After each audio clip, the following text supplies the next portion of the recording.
Russia's recent move to freeze European Union bank assets potentially valued in the tens of billions of euros is a retaliatory action against the West's economic sanctions, marking a significant escalation in the ongoing global financial conflict. As the economic confrontation between Russia and the West intensifies, the implications of this move could reshape global financial systems, international relations, and trade dynamics for years to come. The economic tensions between Russia and Western nations began in earnest following the Russian invasion of Ukraine in February 2022. In response to Moscow's aggression, Western countries, led by the United States, implemented a series of stringent economic sanctions. These measures included Russia's exclusion from the SWIFT international payment system, limiting its ability to conduct financial transactions in dollars and euros. SWIFT, the primary global interbank messaging network, is crucial for international trade and finance.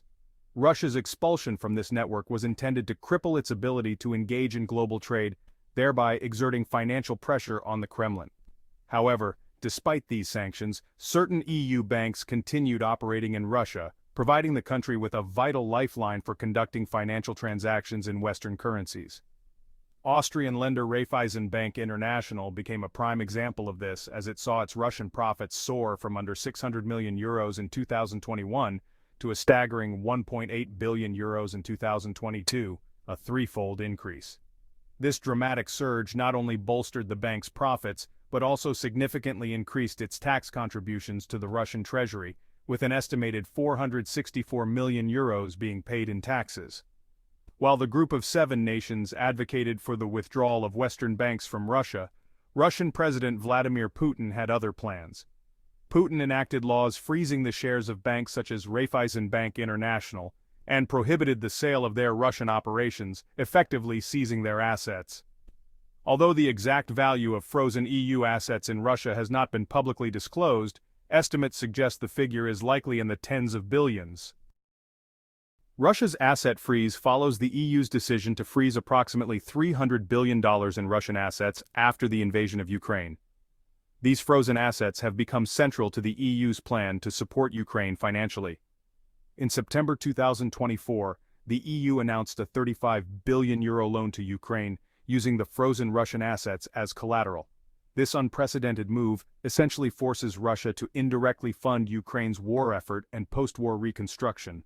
The profits generated from these frozen assets, estimated at $2.53 billion per year, are being used to service this loan. Russia views the EU's actions as outright theft, labeling the EU's use of frozen Russian assets as illegal and a violation of international law.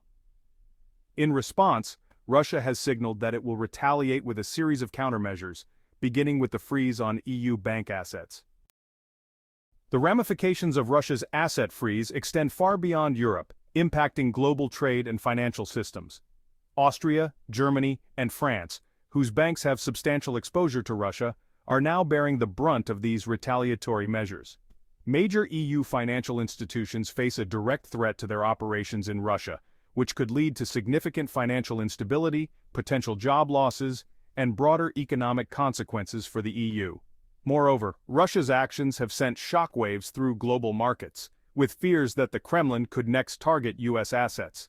Such a move would mark a dramatic escalation in the economic conflict, further straining relations between Russia and the West. The United States has already warned of potential retaliatory measures should Russia seize U.S.-owned assets. With Russia conducting nearly 90% of its trade with China in rubles and yuan, the country has significantly reduced its reliance on Western financial systems, signaling a shift in global trade patterns and a potential threat to the dominance of the US dollar.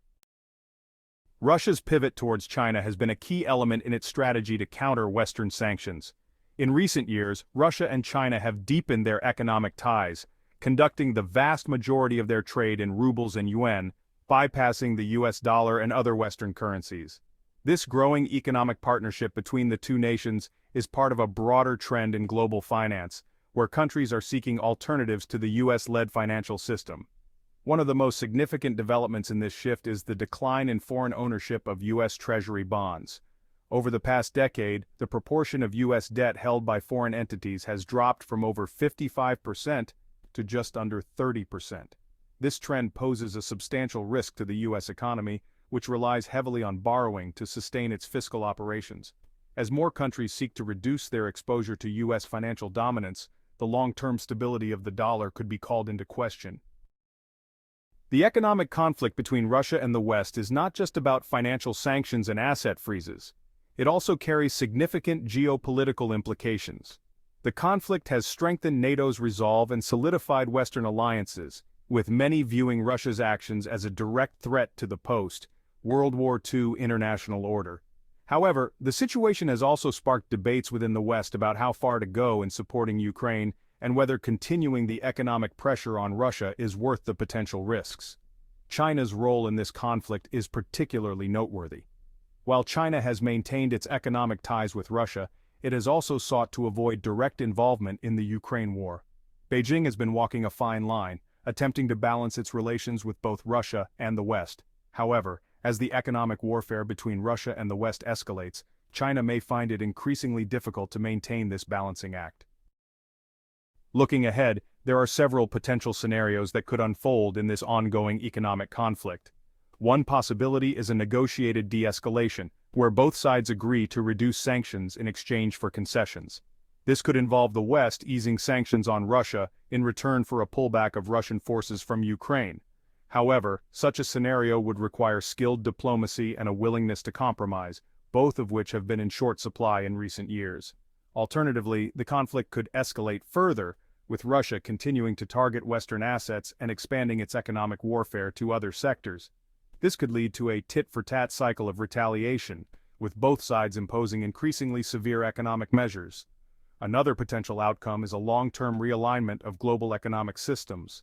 The conflict between Russia and the West could accelerate the trend towards de-dollarization, with more countries seeking to reduce their reliance on the US dollar and establish alternative financial systems.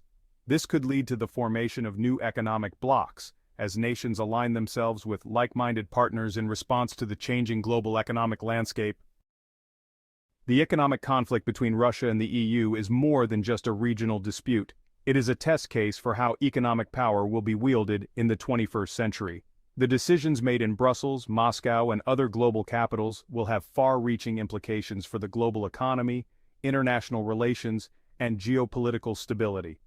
As this conflict unfolds, it will shape the future of global trade, finance, and diplomacy for years to come. Are we witnessing the dawn of a new economic Cold War? Only time will tell, but one thing is certain: the global economic landscape is shifting, and the consequences of this conflict will be felt for years to come.